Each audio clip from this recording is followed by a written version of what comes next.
daawadayaal asxaabta nagala socota page-ka telefishinka caalamiga Universal waxaan iminka mareynaa mid kamid ah wadooyinka laamiga ah ee magaalada Muqdisho oo saaka lagu qabanayo tartanka orodka oo markii ugu horeysay lagu qabanayo magaalada Muqdisho. tartankan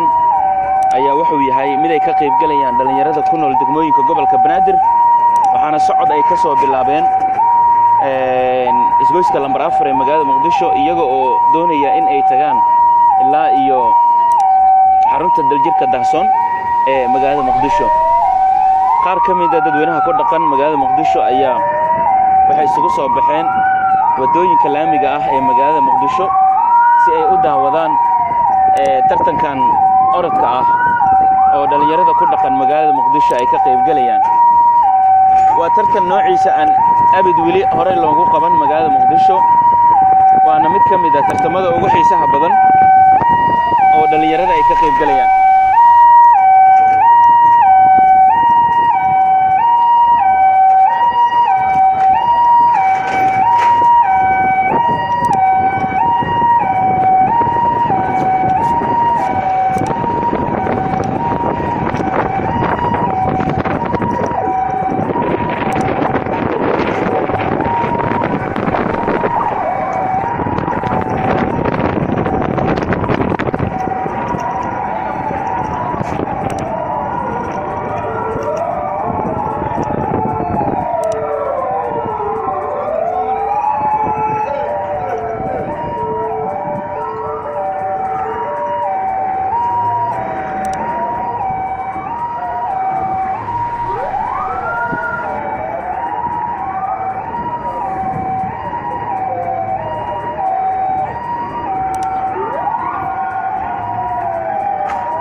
وهجاك داوديال ولي واحد نقل سعوتان بيش كيونيفرسال تي في waxaanu soo gaarnay xaruntii ugu dambeysay lagu qabanayay tartanka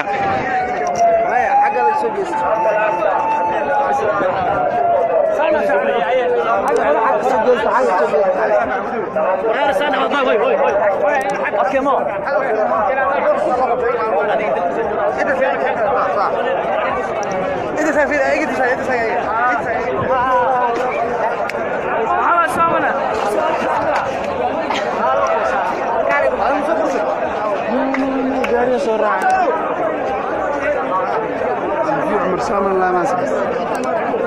كشمومة تي في سيدا قلي أنا وريسيدا قادي وريسيدا قادي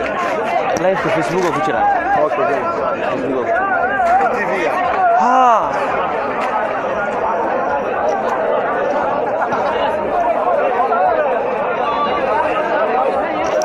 وهاجاك daawadayaal waxa soo gaarnay qaybtii ugu dambeysay ee tartanka waxa ku sugan halyeeyigii orodka dheeraa ee dalka Soomaaliya u soo hooyay guulihii waaweynaa waa Cabdi Bil Cabdi wasiirka dhalinyarada iyo ciyaaraha xukuumadda Soomaaliya xildhibaan Khadiija Maxamed Diriye gudoomiyaha gobolka Banaadir ahna duqa magaalada Muqdisho Cabdiraxmaan Cumar Cismaan Yariisow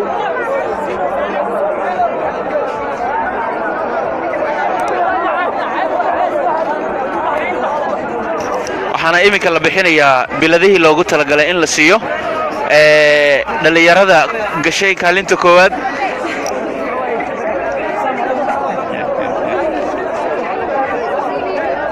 adiga problemku waa macna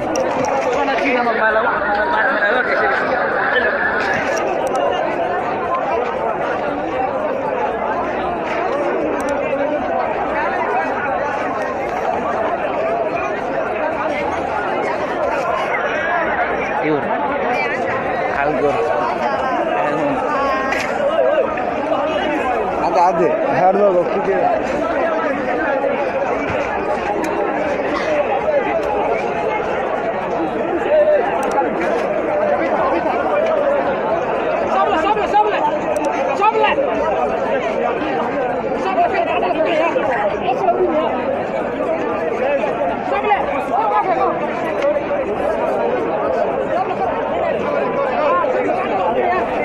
Bilgas manda.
نص المحل